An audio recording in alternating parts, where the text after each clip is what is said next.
Shalom, shalom. Nous sommes aujourd'hui ce jeudi. Nous venons comme d'habitude à notre émission. Allons à la montagne consulter le prophète. Nous avons quelques préoccupations venant de certaines personnes, des bien-aimés. La première préoccupation, c'est un bien-aimé qui demande à notre révérend: je peux avoir des citations sur le mariage mixte entre Israël spirituel et la dénomination. Ça, c'est la première préoccupation. Et ici, c'est une demande de prière. Et c'est une sœur qui demande à ce que nous prions, parce que elle dit: je vivais avec un homme avec qui j'ai eu un enfant qui a actuellement 1 an. Mais il m'a abandonné pour une autre fille et m'a foutu dehors. Et elle dit: homme de Dieu, je veux que vous priez pour qu'il revienne. Il me revienne. La troisième préoccupation, c'est une demande financière, c'est-à-dire de soutien financier. Je suis un fils de pasteur, d'un pasteur décédé. Je suis avec ma mère et mon frère à Yopougon. J'ai 27 ans et je cherche une somme de 70 000 pour ouvrir une cabine afin de pouvoir subvenir aux besoins de ma famille. Et c'est un bien-aimé aussi, frère, qui demande aussi qu'il veut faire partie aussi de nos membres, c'est-à-dire que de nous. C'est-à-dire, il dit: je veux faire partie de vos membres. Donc, c'est un bien-aimé qui demande à faire partie des nôtres. Et que Dieu vous bénisse. Nous allons passer la parole à notre précieux révérend qui va essayer de vraiment régler cette histoire. Précieux révérend, que Dieu te bénisse. Amen. Merci. Et te bénisse aussi. Amen.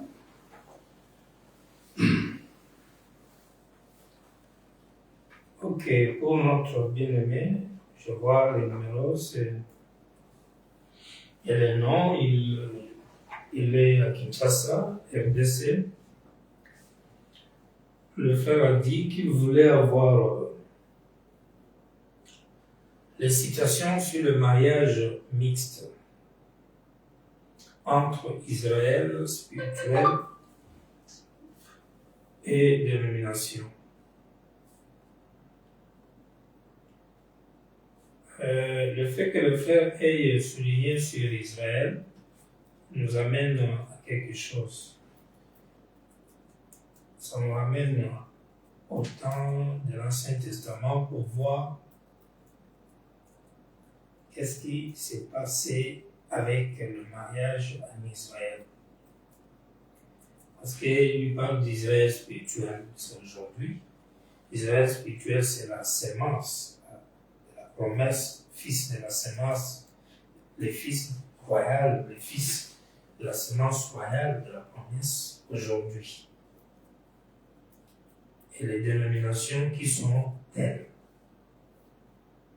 S'il parle de mariage mixte, cela veut dire: peut-il y avoir des situations, soit interdisant ou favorisant un mariage mixte, c'est-à-dire entre Israël spirituel et les dénominations. Donc, par conséquent, nous serons obligés d'abord de fixer qu'on définisse d'abord l'Israël spirituel et puis les dénominations. Et Fabanan dit dans Je commence avec les cires naturels. Prêché le 29 janvier 56. Paragraphe 47. L'autre jour, en parlant de la polygamie à quelqu'un, je dis que la nation dans l'ensemble serait meilleure si elle pratiquait la polygamie. Elle laisserait. Nous sommes la nation où le taux de divorce est le plus élevé du monde. On se marie et on pratique le mariage mixte.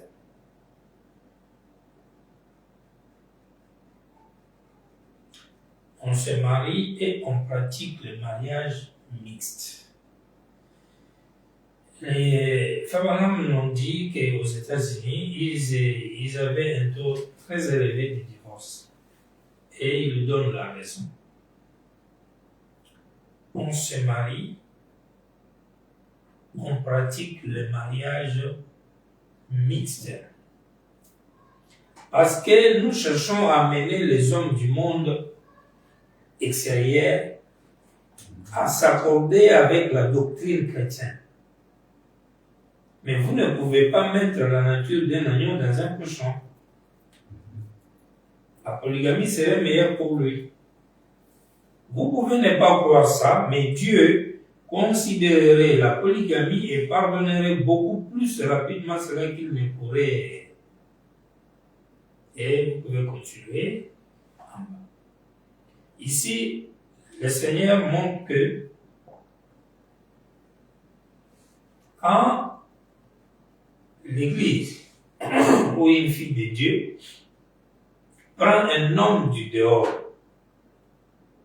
qui n'est pas dans la doctrine, dans la foi chrétienne, et ce dernier, on l'amène à l'Église, du coup, cet acte, il appelle ça mariage mixte.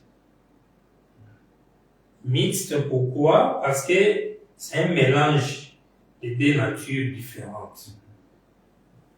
Du croyant et non-croyant. Ou non-croyante, vice-versa. Donc, ces hommes qu'on a menés dans la foi, sans qu'ils ne soient pas des croyants, qu'est-ce qui leur arrive? Ils divorcent quand ils veulent et ils mènent carrément la vie de cochon. Le matin marié, le soir divorcé, ainsi de suite. C'est pourquoi Frère Branham dit, ces gens pareils, donnez-leur la polygamie.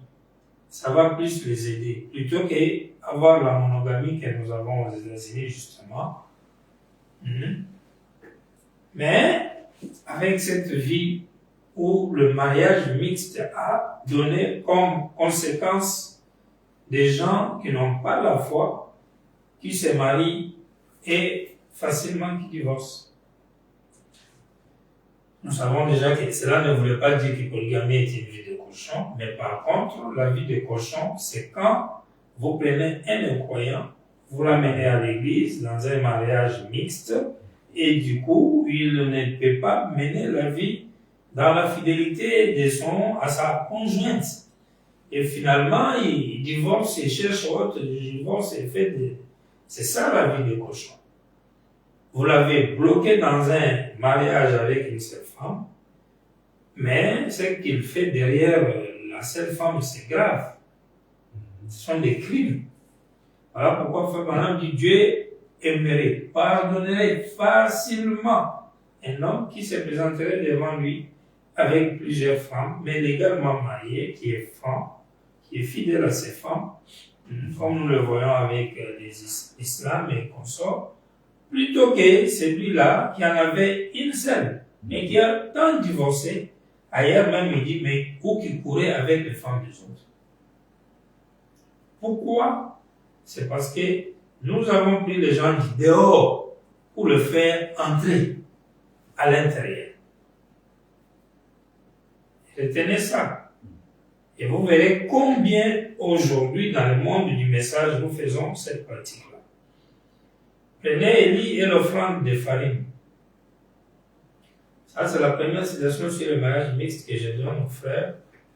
Il peut bien éliminer cela lui-même. jeudi le 10 mars 60, paragraphe 27. Abraham dit, le vent chaud du jugement s'offrait sur une nation qui avait oublié Dieu. C'était durant le règne d'Akab, le plus cruel et le plus pervers roi d'Israël. Et il avait épousé une pécheresse, Jézabel, qui était une idolâtre. Et un mariage mixte comme cela n'est jamais heureux. Il ne peut pas l'être. Ça, c'est William Branham.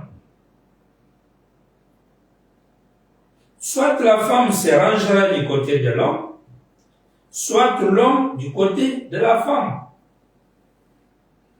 Et c'était une petite femme très attirante. Et Akab était simplement le genre de croyant tiède. Il avait cédé à ses idées et s'était dit, oh, eh bien, la religion, ça ne me dit rien, je suis un roi. Et depuis longtemps, ils avaient renversé les autels de Dieu et érigé les autels de Baal. Ou de Baal. Vous voyez ce qui signifie le mariage mixte. Akab, un fils d'Israël naturel là-bas, qui épousa Jézabel, une fille mondaine. Une fille mondaine. Idolâtre. Donc, le fait que, c'est-à-dire, Jézabel elle était croyante, mais dans des dieux païens. Pas le vrai Dieu. Elle n'avait pas la révélation du vrai Dieu. Elle adorait les dieux du monde, qu'on appelle les idoles. Akab, lui, c'est un fils d'Abraham, il est juif, il est israélite. Il connaît que la parole a dit Israël doit se marier entre eux. Mais il a quitté Israël pour prendre une femme en dehors d'Israël. C'est ce qu'on appelait dénomination. Ça, c'est dans l'Ancien Testament. Et William Branham dit, le mariage mixte ne sera jamais, ne donnera jamais une vie heureuse.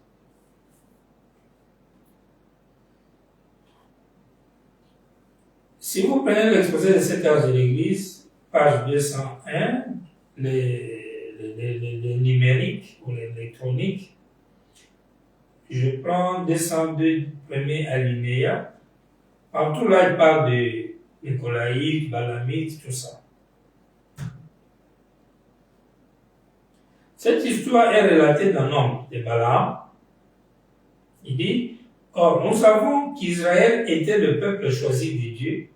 Ils étaient les pentecôtistes de leur époque. Ils étaient réfugiés sous les sangs. Ils avaient tous été baptisés dans la mer Rouge. Et ils étaient sortis du milieu des eaux en chantant dans l'esprit et en dansant sous la puissance du Saint-Esprit pendant que Marie, sœur de Moïse, la prophétesse, jouait du tambourin. Et voilà qu'après avoir voyagé pendant quelque temps, ces enfants d'Israël sont arrivés à Moab. Vous vous rappelez qui était Moab? Il était fils de Lot, étant ici d'une des filles de Lot, qui était lui-même un neveu d'Abraham. C'est pourquoi Israël et Moab étaient apparentés. Je veux que vous saisissiez cela. Les Moabites connaissaient la vérité. Qu'ils aient vécu à la hauteur ou non. Ils connaissaient le message. Les Moabites sont apparentés à Israël. Ils ont le lien du sang. Abraham dit qu'ils aient vécu à la hauteur ou non, les Moabites ont un lien avec Abraham parce que Lot, qui est leur père, est un neveu d'Abraham qui avait rétrogradé à Sodome là-bas où sa femme est devenue pierre du sel. Lui-même était tourmenté par le péché des sodomites. Et la preuve qu'il était un rétrograde, il a fait sa nation avec ses propres filles. Et William Branham nous dit ici, ils connaissaient la vérité, comme Moïse et Israël. Mais elles sont issues dans un fruit rétrograde. Ayant le même lien, en d'autres termes, ils sont unis au même Dieu. Vous allez remarquer l'histoire que Balaam faisait le même sacrifice qu'Israël faisait. Il n'y avait pas de différence. Descend et deux. Israël arriva donc à la frontière du Moab, du pays de Moab. Et on envoie au roi des messagers pour lui dire, parce que Moab avait un roi qui s'appelait Balak. Israël voulait passer par là pour continuer sa marche vers sa terre promise.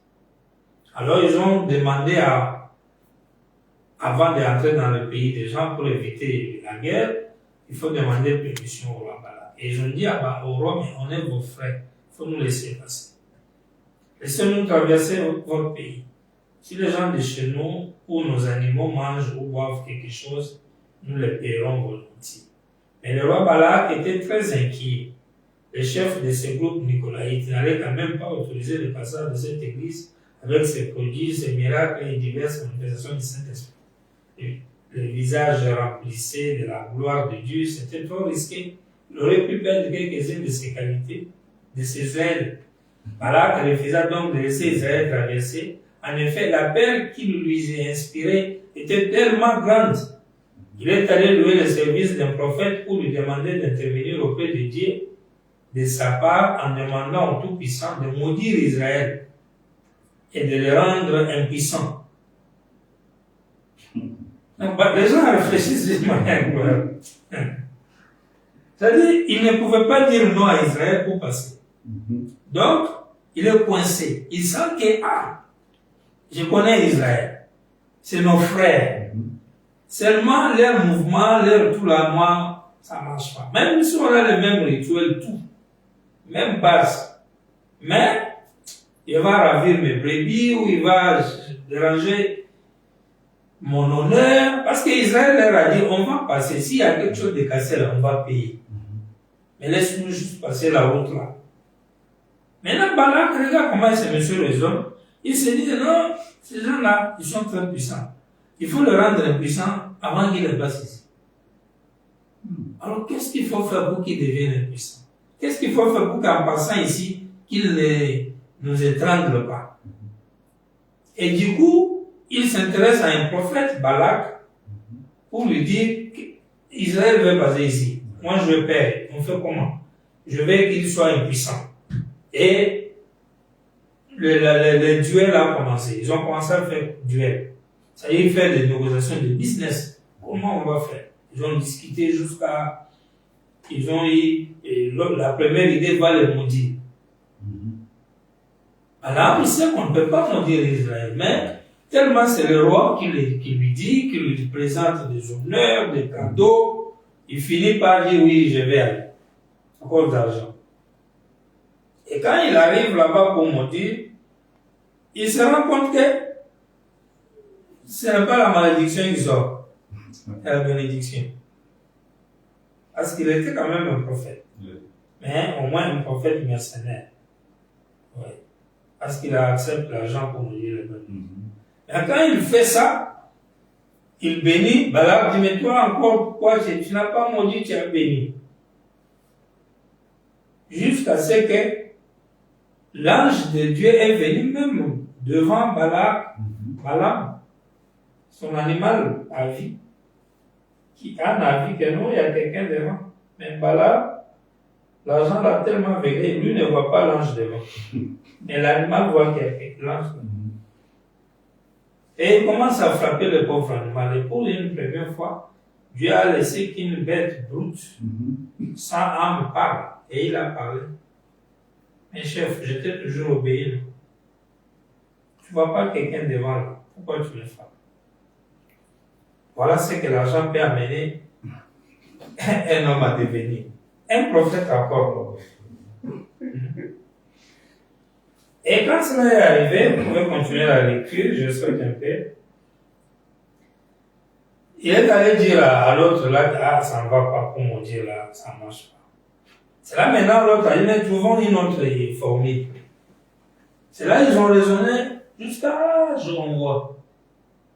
organisons une fête. Leur Dieu là, il est très strict côté sainteté. Quand son peuple quitte la voie, il le frappe. Idolâtrie, il frappe. Tout. Il leur a interdit de ne pas prendre de femmes étrangères.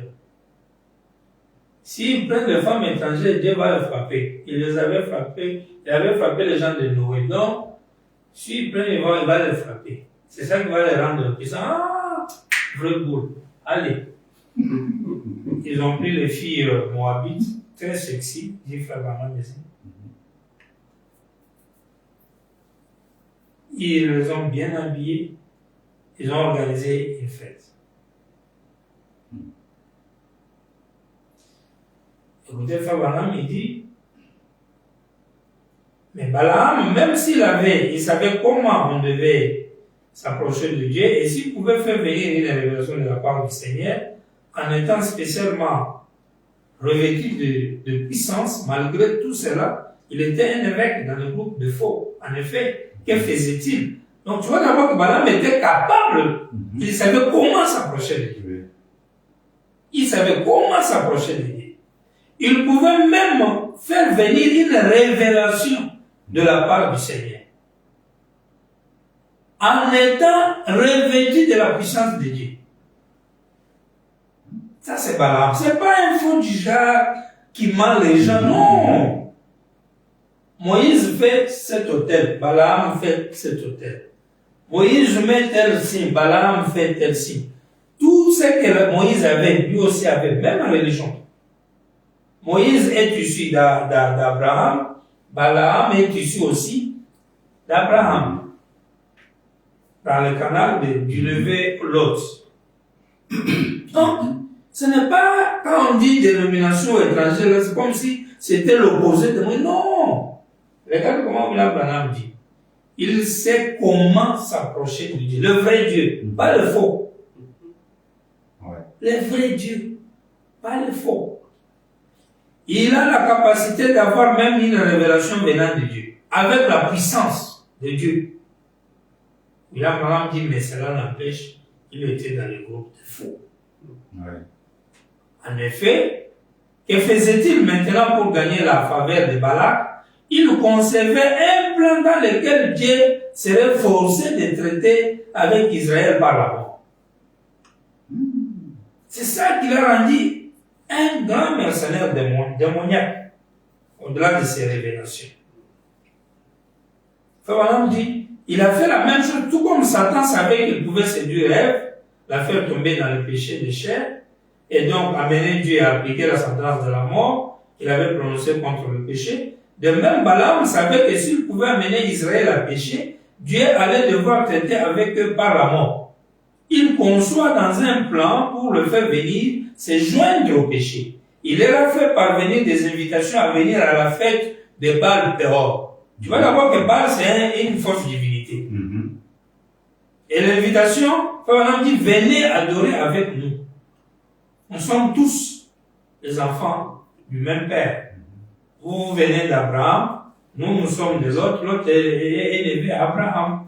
Venez adorer avec nous. Sauf que les dieux que ici sont en train d'adorer aux Israélites, Israël, c'est Baal. C'est pas le vrai Dieu.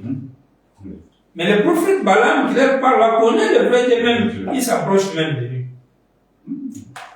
Donc il est dans un mélange de Balaam ici. Et les gens d'Israël, comme ils avaient sans doute déjà vu le fait des Égyptiens, pensaient qu'il n'y avait pas de grand mal à y aller en spectateur, voire même à manger avec ces gens-là. De toute façon, il n'y a pas de mal à fraterniser, n'est-ce pas? Nous devons quand même les aimer. Tu vois un peu le raisonnement là? Aimons-nous, on a quand même des pleurs communs. Ça fait quoi? Manger seulement? Fraternisons ensemble. Comment pourrions-nous les gagner? Comme on a fait le commentaire. Hein? Mais comment on va les gagner? Comment il faut qu'on les prêche? Allons vers eux. Allons vers eux, ça ne fait rien. C'est comme ça qu'Israël est allé là-bas, en justifiant ça. La manifestation d'amitié n'ont jamais fait de mal à personne. Du moins, le pensait-il. Mais quand ces femmes de Moab, toutes sexy, se sont mises à tournoyer et à divertir en dansant le rock'n'roll et le twist, la convoitise a surgi en eux. Et ces Israélites ont été entraînés dans l'adultère. 43 000 d'entre eux ont péri par la colère de Dieu. Si ça en est un jour comment. C'est là où vous entendez qu'ils ont pris ces femmes-là en mariage. Fraternisons, rapprochons-nous d'ailleurs. Donc ici déjà vous voyez que vous avez Israël naturel, vous avez Moab, apparenté à Israël naturel, mais le mariage entre eux, Dieu tue. Dieu tue. Et les Moabites, on vient de lire, Balaam qui les prêchait là même, il se commence à s'approcher de Dieu, il avait de bonnes révélations. Mais ça tue. Quand tu avances avec l'histoire d'Israël, tu arrives chez Isaac. D'abord, Abraham lui-même, il a eu au monde d'Ismaël. Ismaël a eu sa nation, ou ses nations. Le fils d'Ismaël, quand vous lisez l'histoire d'Israël, et même d'Ésaü, ils ont fait des nations. Toutes ces nations étaient autour d'Israël. Mais Israël n'était pas censé entrer en alliance avec ces nations. Ni Ismaël, le fils aîné d'Abraham, ni Ésaü, le fils aîné d'Isaac, fils d'Abraham. Par contre, c'est Jacob, qui est devenu Israël plus tard. Ses enfants, à lui qu'on appelle le peuple d'Israël, ou ses enfants, c'est eux qui doivent se marier entre eux. Ils ne doivent même pas prendre les enfants de descendance d'Ésaü, le grand frère de Jacob. Ils ne prennent pas en mariage les enfants d'Ismaël, tout comme de l'autre neveu Abraham. Ça, c'est le tableau de l'Ancien Testament, le naturel. Vous voyez, la parole de Dieu doit rester dans la continuité. Faites dans cette vallée des fossés. Samedi 19 juillet 52, premier paragraphe. Bon, je prends deuxième alinéa. Bon, c'était une époque où Israël avait rétrogradé. Il s'était éloigné de Dieu, et alors Juda avait un roi. Or Israël avait pour roi le fils d'Akab. C'est lui qui avait succédé à son père, qui s'était marié en dehors de la communauté juive. Donc vous devez vous marier entre juifs. Pas les enfants d'Ismaël, pas les enfants d'Ésaü, pas les enfants de Lot, de Moabite. Alors pourquoi, dans l'histoire de Ruth, quelqu'un a refusé de ne pas suyer son héritage pour prendre Ruth, Moabite. Il devait seulement se marier entre Juifs, Israël. Ça, c'est dans le naturel. Il dit, c'est juste comme aujourd'hui, quand un jeune garçon chrétien épouse une jeune fille pécheresse, ou une jeune fille pécheresse épouse un jeune garçon chrétien. C'est là que commence quelque chose. Là même, voyez-vous, ne vous mariez pas avec quelqu'un qui n'est pas sous le même joug que vous, comme croyants. Amen. Le savez-vous? Pour éviter des ennuis. Voyez-vous? Eh bien, au commencement, quand Dieu créa l'homme et la femme, il créa alors leurs esprits. Il y a quelqu'un pour vous. Attendez simplement. frère. Amen. Marier quelqu'un qui est sous le même joug que vous, comme croyant. Ouais. C'est ça ce que signifie mariage entre juifs aujourd'hui. Même foi. Alors, le frère du message et le pasteur, comme ils aiment bien ajouter à la parole, les trancher et y mettre les idées, vous allez remarquer qu'elles vont nous ramener l'histoire de Balaam. Fraternisons. Et aussi sont les frères du message. Ça veut dire quoi? Qui est aujourd'hui Israël spirituel? Qui est aujourd'hui Israël spirituel? Israël spirituel, c'est le fils de la promesse. Amen. C'est Israël spirituel. C'est que Paul parle dans Galates, la semence de la promesse. De la femme libre, pas de la femme esclave. Abraham a eu 3 femmes. Il y a eu Ishmaël par l'esclave, Isaac par Sarah, et même Marie plus tard qui a produit Jésus-Christ. Et Jésus-Christ avec Marie, cela fit la super sémence d'Abraham royal, plus même qu'Isaac. Parce qu'Isaac a produit Ésaü, une sémence du serpent. Amen. Et les descendants d'Isaac, plus tard, ils ont même rejeté leur Messie. Jésus, quand il est venu, les Juifs. Donc, si nous prenons aujourd'hui William Branham en remplaçant Abraham, vous verrez que nous aurons William Branham qui a aussi les 3 femmes, où vous aurez une lignée avec la sœur Or, sœur Meda, ça c'est dans le naturel. On peut venir appliquer ça dans les églises de William Branham. Ça ne sera pas beaucoup bien maintenant, le temps va nous manquer, on risque d'aller loin. Et enfin, 3e sémence, la femme de Branham dont on dit par l'âge à William Branham que Branham Tabernacle n'est pas ton tabernacle. Où il dit à Parnell que non, Parnell a fait le songe, il est entré dans les temples, Branham Tabernacle, il y avait une cérémonie, on lui a dit, c'est une réunion fermée, il est sorti dehors, raboué, et il a rencontré William Branham dehors. Branham Tabernacle. Puis il a dit à Parnell, marche, avance, tu rencontreras une vieille femme, t'arrête pas, c'est faux rare. Ça a fait son temps. C'est Moïse. Tu rencontreras encore une autre vieille femme de dénomination. Ne t'arrête pas. Ça a déjà fait leur temps. Allez jusqu'à ce que tu rencontreras ma femme. Amen. Et arrête-toi là. Mon église ici.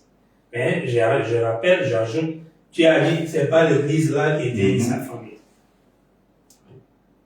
Mais pour lui montrer sa femme là, c'est là où il lui a donné la vision de la tente. Où il verra plus tard une grande race noire. Les gens qui vont croire la foi de Marie.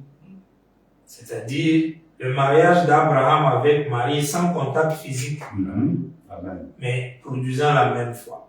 La foi que William Branham avait, vous devez l'avoir. Les gens qui ont la foi de William Branham là, qui amènent Marie à concevoir sans les sensations, qui lui reconnaissent Elohim, le Fils promis, dans la chair humaine, c'est eux qui sont Israël spirituel. Amen. Aujourd'hui. Amen. Je pense qu'en prenant la semence n'hérite pas avec la balle, en prenant des milliers de brochures, les frères du message vont se retrouver dedans. Et vont retrouver ce qu'on est en train de dire ici. Mais,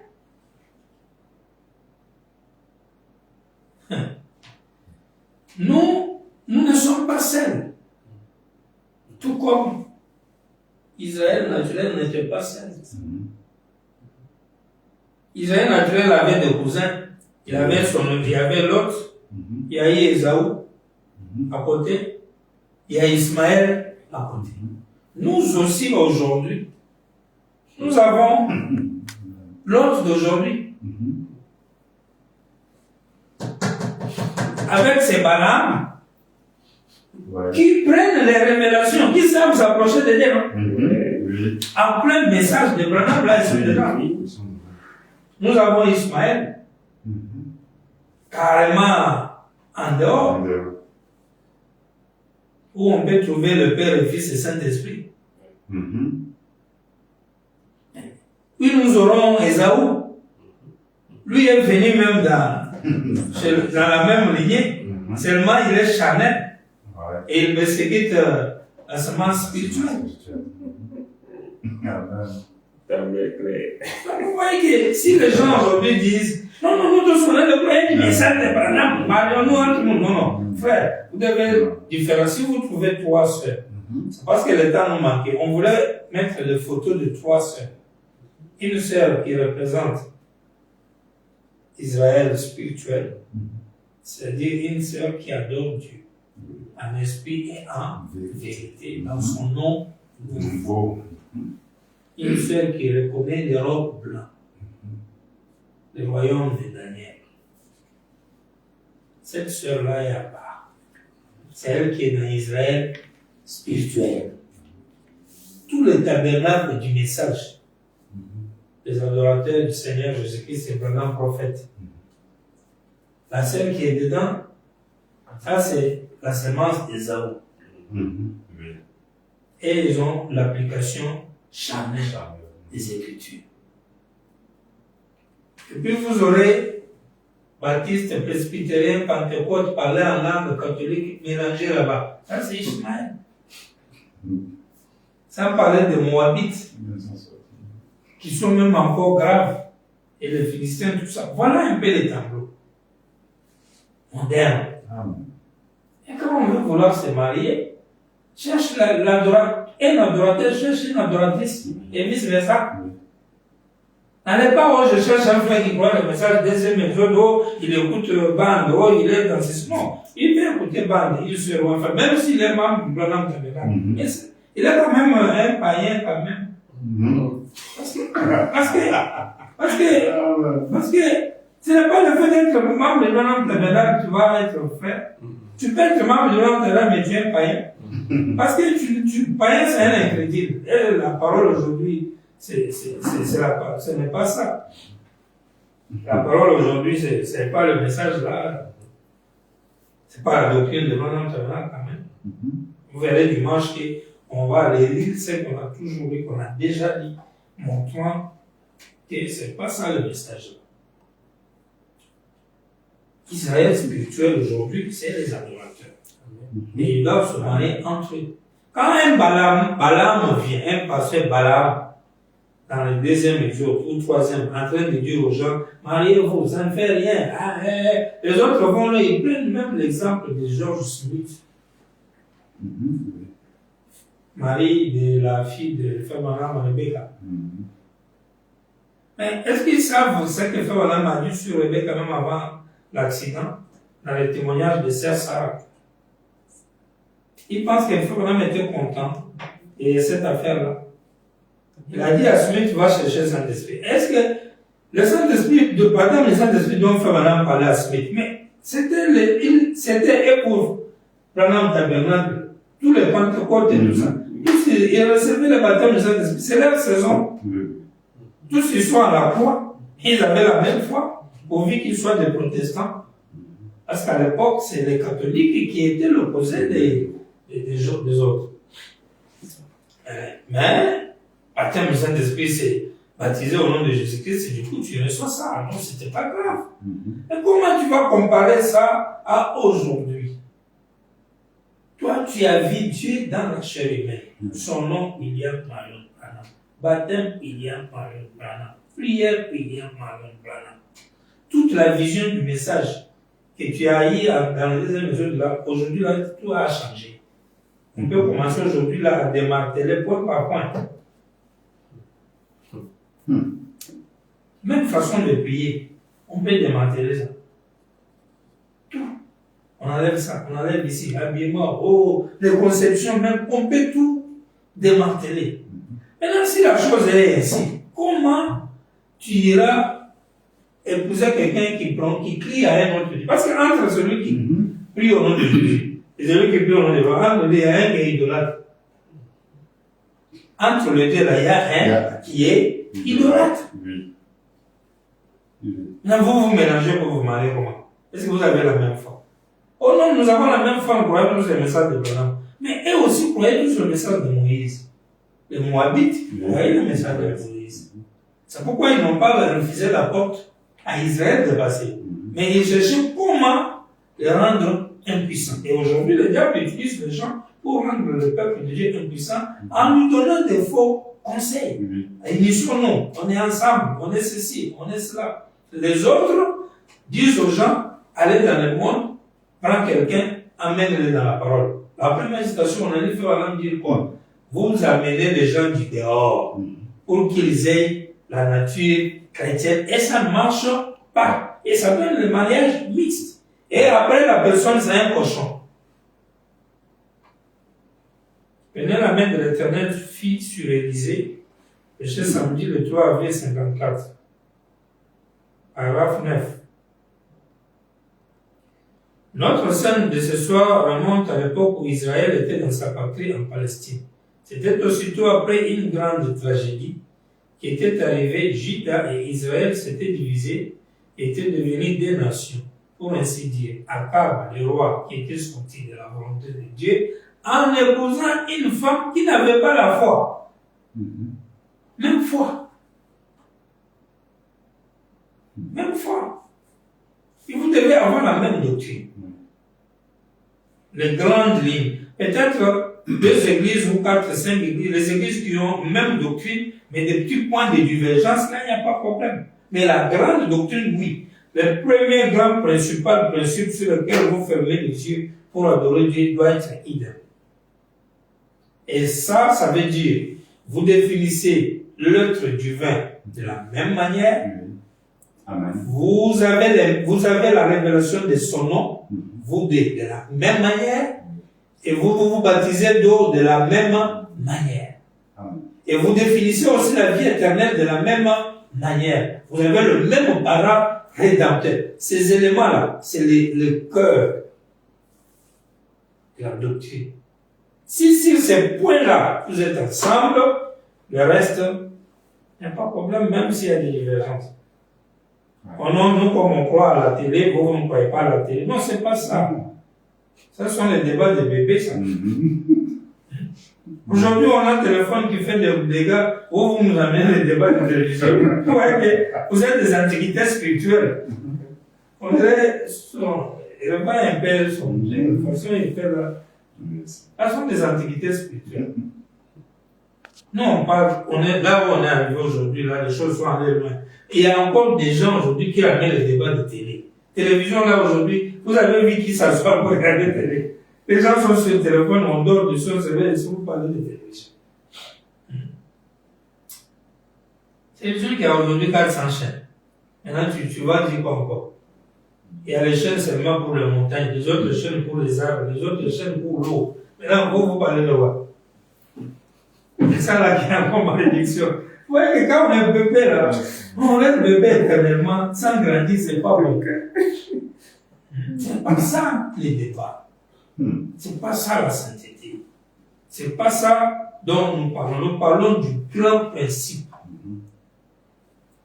Quelqu'un qui croit maman Marie ne peut pas aller se marier avec un franc-maçon. Au moins, ils le feront. Parce qu'après tout, ils ont une base commune.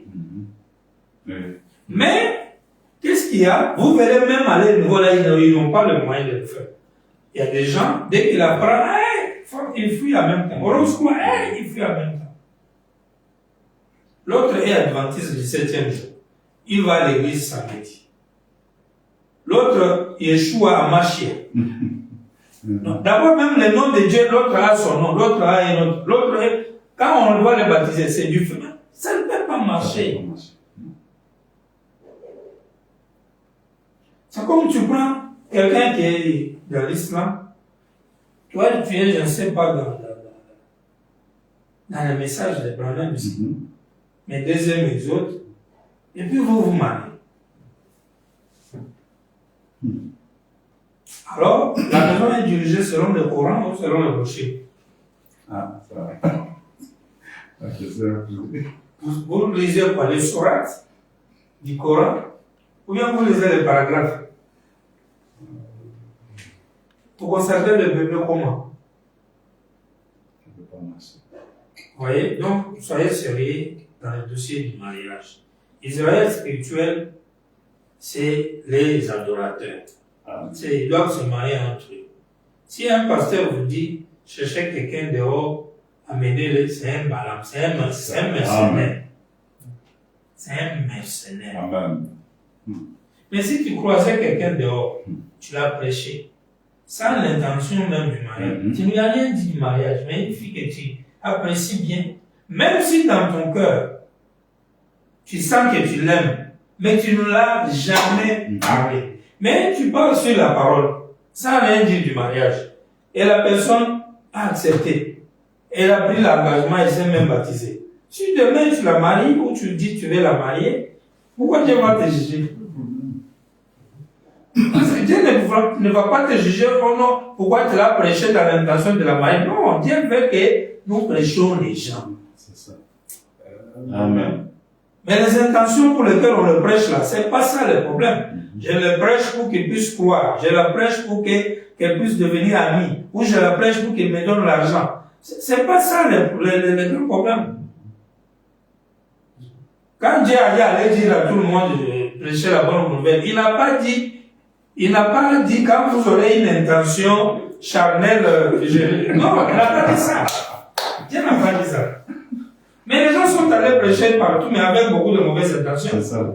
Mais est-ce que ça a empêché Dieu de sauver les gens? Mais il y a des gens même qui sont sauvés, ils sont allés au ciel. Mais ceux qui les avaient prêchés avaient de mauvaises intentions. Quand les gens parlaient, peut-être qu'ils cherchaient son argent. Mais ce dernier, quand il est arrivé là, je prends l'exemple de notre ancien, le frère Charles Alomé. Ça s'est passé dans l'histoire. Il dit, quand lui il a pris la parole, comment il est arrivé dans le message de William Branham? Je pense qu'il dit que premièrement, il ne va pas à l'église, il suivait une fille. Donc, l'intention, il suit la fille va dans une église. Puis lui, il va dans l'église là. Je ne sais pas si c'était laquelle, sur quelle église. Puis il arrive là-bas où on dit, on prêche, on dit Dieu est dans l'église, Puis un jour, on lui montrera une brochure où Frère Branham dit Dieu est dans sa parole, non dans l'église. Et c'est ça qui l'intéresse maintenant à aimer les messages. Regarde la voie par laquelle il y a des gens qui ont suivi des filles parce qu'elle est jolie, puis il attrape son église, arrivé à l'église, il devient une vraie semence de Dieu. Parfois même sans plus mariage. Les autres pour le travail, les autres pour une invitation, les autres pour n'importe quelle raison. Mais ils se retrouvent dans la vérité. Donc, je veux dire par là qu'on ne pourra pas dire que si tu aimes une fille, sans le lui dire, parce que quand tu ne lui as pas dit, quand tu le prêches, tu es sincère, là, il n'y a rien à soupçonner. Mais quand tu vas prendre quelqu'un mondaine, pécheresse, Frère Branham dit, pour l'amener dans la foi, tu prends la nature du cochon pour l'amener dans la parole et tu fais un mariage mixte. Donc c'est interdit. Mais les gens lisent la citation là de ce matin, ils ne voient pas ça. C'est qu'ils voient, c'est polygamie et la vie de cochon. Mais le fait de voir que prendre un païen, l'amener dans l'église, une païenne, l'amener dans ta foi là pour mariage, tu amènes un cochon pour s'adapter à la nature divine qui ne lui convient pas, et c'est du mariage mixte, et ne voit pas ça. Dans la main de l'Éternel figuré, oui, il dit, savez-vous que c'est toujours une bonne chose, jeune homme, à laquelle penser, jeune femme, épouser quelqu'un qui est chrétien. N'épousez pas des incroyants. Quand tu prends un incroyant ou une incroyante, oh, il croira, oh, On t'a déjà dit par William Branham, tu auras deux ennuis. Est-ce que lui, il ment? Non. Non, attends-toi, les ennuis viendront. Ne sois pas pressé. Ne vous mettez pas sous le même joug avec les infidèles. Paul nous a dit de ne pas le faire. Les Écritures d'un bout à l'autre nous l'interdisent. Car nous, de nous mettre sous le même joug avec les infidèles. Mais si vous êtes déjà sous le même joug avec un incroyant, et que ce dernier soit disposé à vivre avec vous, ou elle en paix, ne les quittez pas. Restez simplement et menez une vie chrétienne, de sorte que vous puissiez gagner votre compagnon à Christ. Voilà pourquoi tous ceux qui viennent dans le 3e exode, ayant déjà des engagements d'amour, engagement, le vœu, un homme, une femme qui a déjà fait un vœu à une fille païenne, quand lui croit, la fille est encore païenne, même si elle ne vient pas à la parole immédiatement, mais néanmoins, vous n'avez pas à divorcer et lever l'acte du mariage, à casser ça, parce que lui ou elle ne croit pas, non, non. Parce que quand vous vous êtes unis, vous étiez encore dans le monde. Et enfin, voilà, insiste bien, il dit, si il consent, si elle consent, quand l'un ou l'autre consent, la foi de l'autre, il n'y a pas de problème. Mais quand toi tu es déjà dans la foi, tu es éclairé, tu connais la lumière, tu sautes le mur, tu sautes le mur du royaume, tu laisses les juifs ici, tu sautes, tu sautes sur une Moabite là-bas où elle est sexy. Puis tu cherches comment la faire entrer dans le royaume, tu trouves même un lit ou une fenêtre où tu la fais entrer par. C'est pas permis. Hein, brother? Voilà un peu ce qu'on devait te dire. Amen. Si ce qu'on fait, c'est ça. Il y a beaucoup d'Écritures, vous le savez bien. Si vous avez besoin de beaucoup d'autres, comme on va vous envoyer par écrit, vous en aurez même 21 ou combien. Mais quand nous prenons vos questions parfois qui sont privées, on les amène dans ça, c'est pour permettre à d'autres personnes de bénéficier. Et en conclusion, en terminant cette première question, vous voyez une femme madame qui dit, dans la question-réponse, il dit, le voici 225, question-réponse numéro 3. Question-réponse du 3 janvier 54 matin, 225. Il dit, le voici, il y a 3 groupes. Gardez toujours ces 3 à l'esprit. Depuis le long du temps, il y a toujours 3 groupes. Comme on vient de dire là. Il y a le groupe des vrais croyants, il y a le groupe des incrédules, il y a le groupe des tièdes.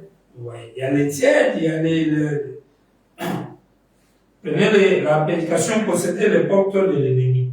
29. Péché dimanche, le 8 novembre 59. Il a montré la différence. Il a démontré qui croyait vraiment et qui ne croyait pas. Il y a toujours ces 3 groupes de gens. Les croyants, soi-disant croyants, et ainsi de suite. Dieu a une façon de montrer le croyant.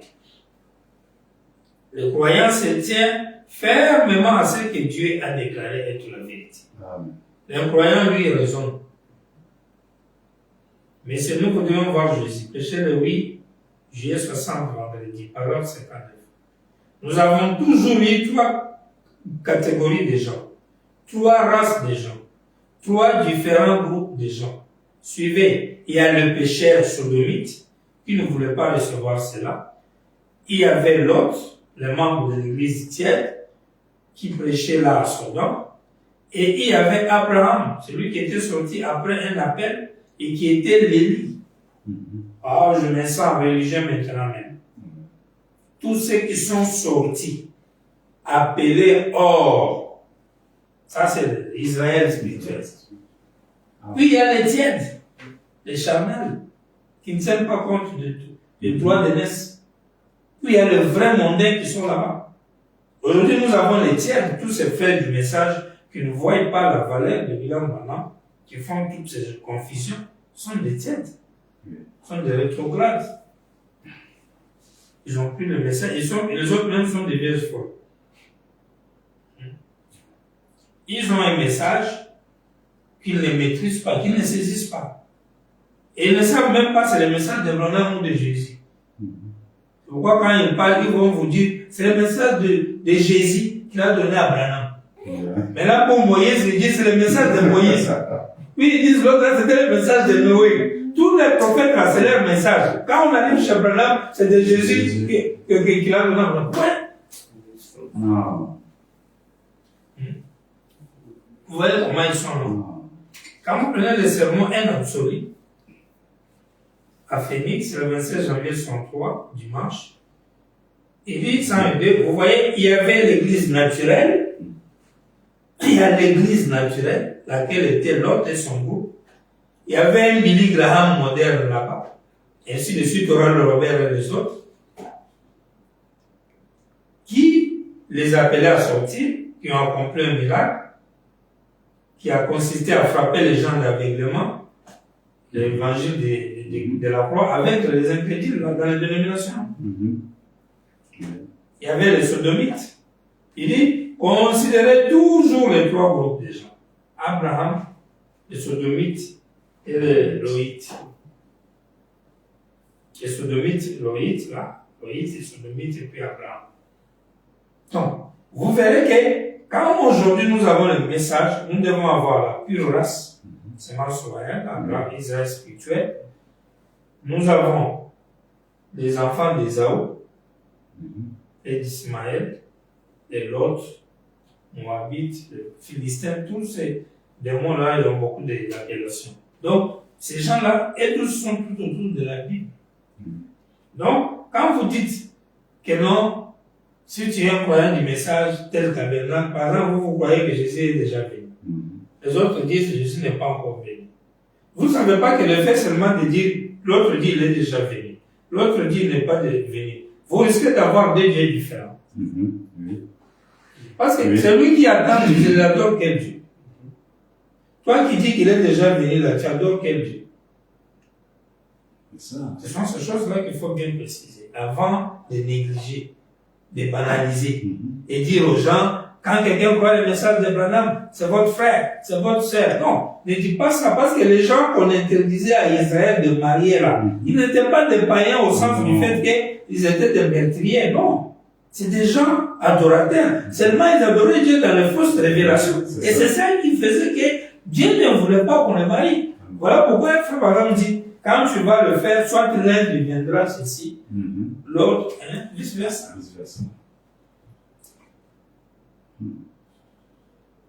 Donc, quand vous prenez Dieu confirmant sa parole, péché le 26 avril 65 lundi, 150, regardez à Sodome maintenant, regardez ce qui était arrivé. Il a dit ce qui arriva au temps de Sodome. Il y avait un groupe de gens qui attendaient un fils promis. Nous croyons cela, c'était Abraham et son groupe. Il y avait une bande de tièdes, moitié rétrograde, qui étaient cependant incroyables. C'est des croyants aussi. Ce sont des croyants du même message, mais des tièdes, rétrogrades. Mais on a interdit que les élus qui sont de haut là, qu'ils ne se marient pas aux rétrogrades. Mais pourquoi vous maintenant vous dites que non, comme tous nous croyons le message de Branham, il n'y a pas de problème? Pourquoi? Il y a trois classes de gens. Il y a toujours ces trois classes. Sem, Cham, Japhet. Tout comme dans les églises, vous aurez croyants, soi-disant croyants et incrédules. Ils sont partout. Nous les trouvons dans chaque groupe. Et vous les trouverez partout. Partout. Ça, c'est ce que Frère Branham a dit et c'est ça que nous voulons que le frère puisse retenir par rapport au sujet du mariage mixte. Alors, la deuxième demande, quand il y a la sœur qui nous demande depuis la Côte d'Ivoire, bien sûr, à l'intérieur, Je crois qu'elle est à peine 5 km d'ici. Non. 150 ou 200.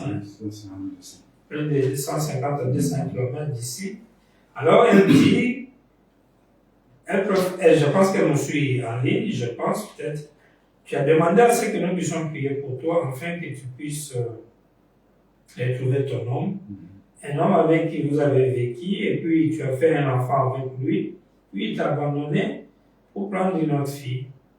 Alors que quand tu travaillais, le peu que tu gagnais, tu les soutenais à l'époque. Et là, lui, il a eu les moyens et il t'a laissé. Je voulais d'abord vous dire quelque chose, ma soeur, et toutes les autres sœurs ou femmes en général qui vont nous suivre.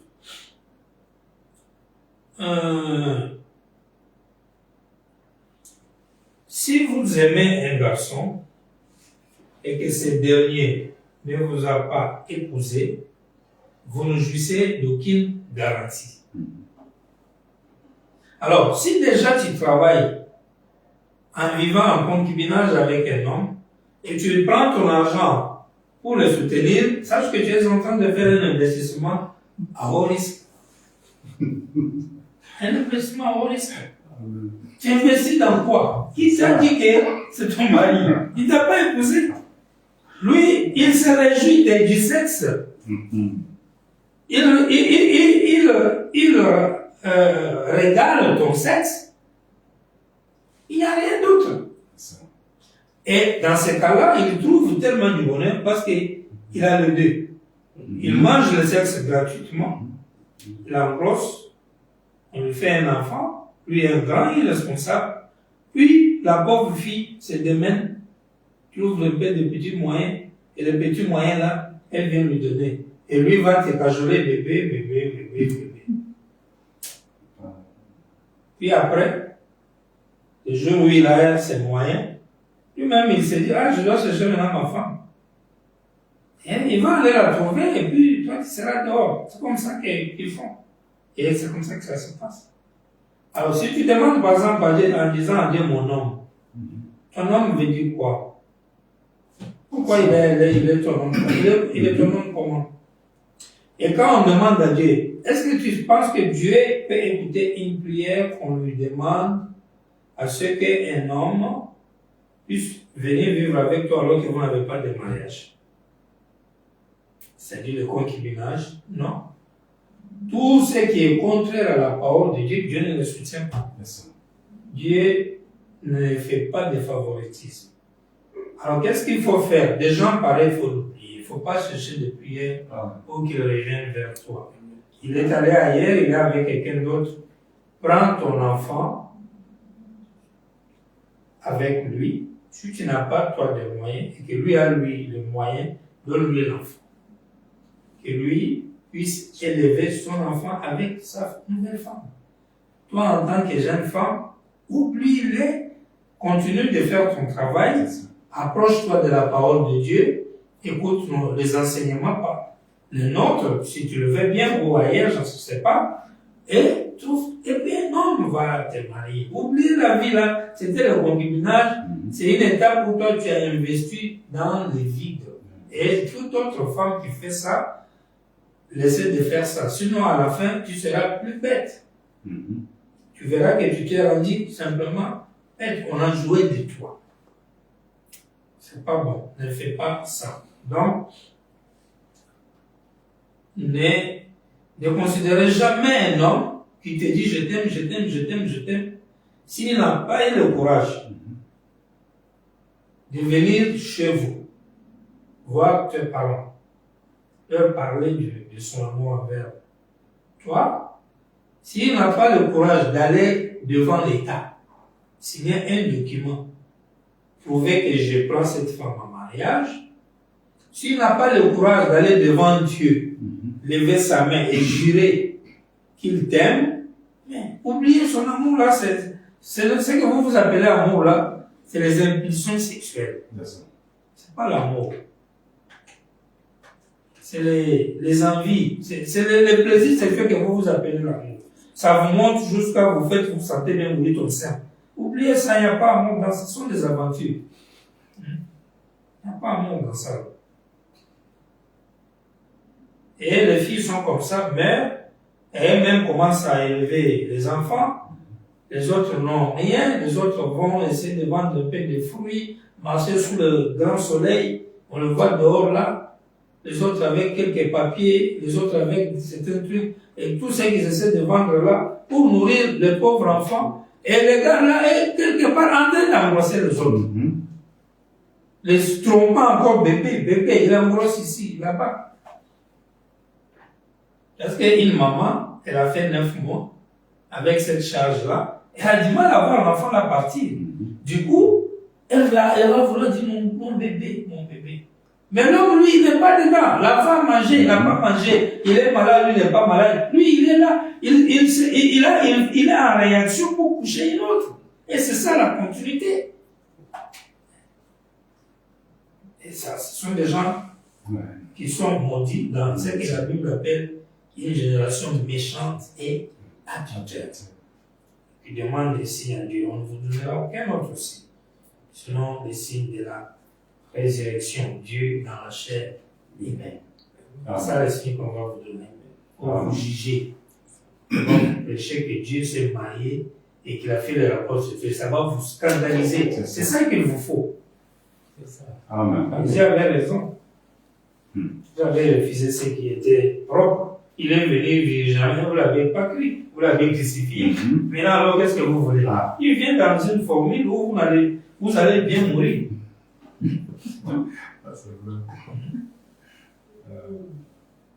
Donc, nous vous disons, faites attention, jeunes filles. Vous êtes à 20 ans, 22 ans, 21 ans, méfiez-vous de ces petites paroles, de ces gars qui tournent tout autour de votre maison. Aujourd'hui même, avant là, il n'y avait pas de téléphone.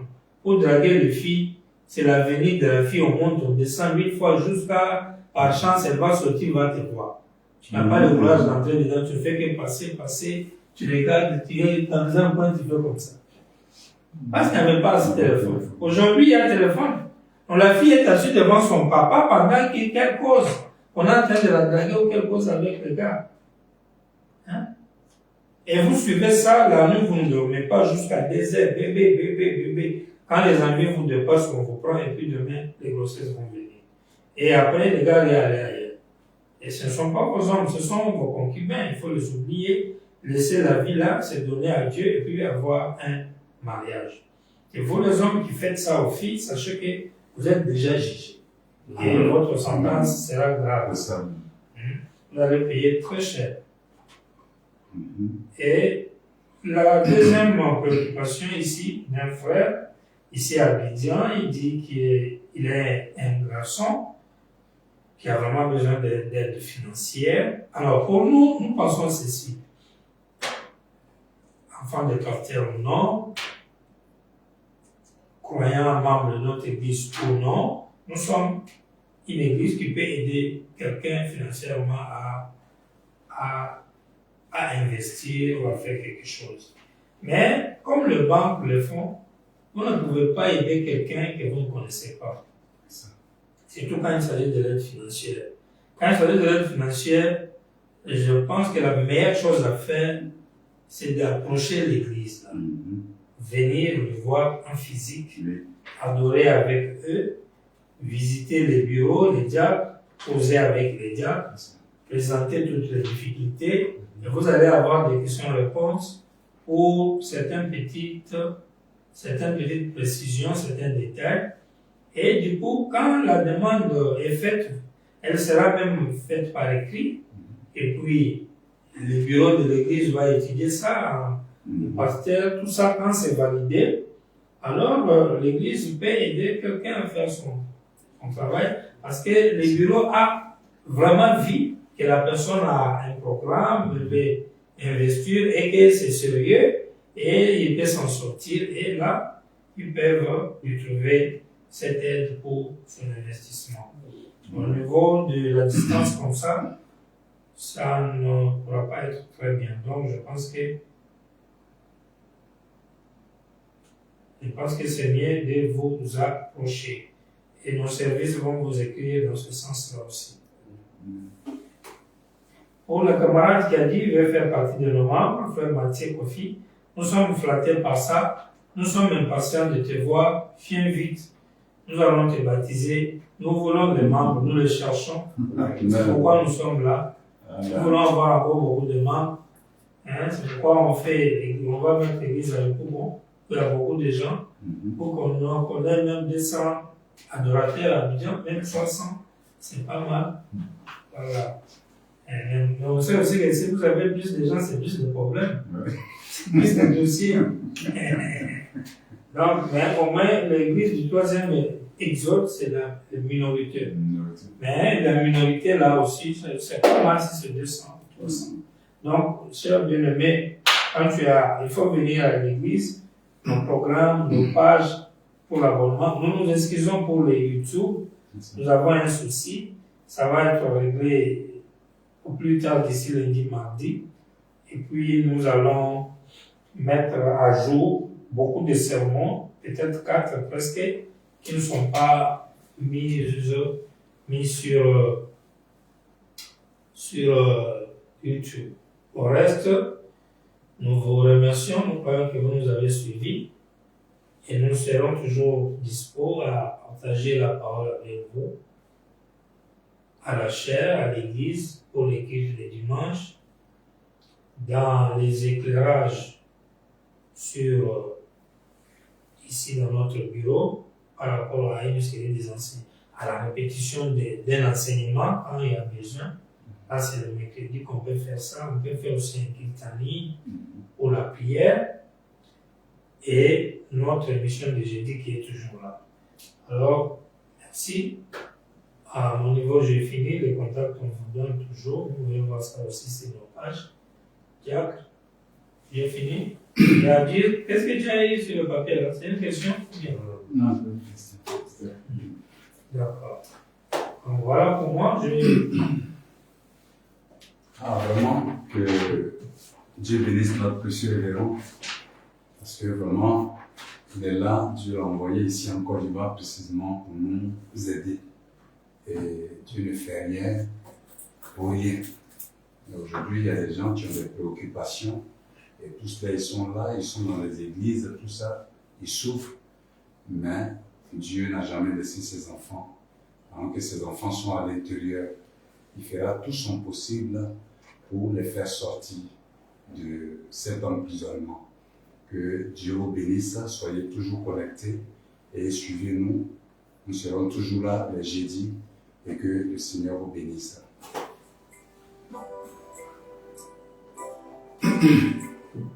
Dimanche, 11h.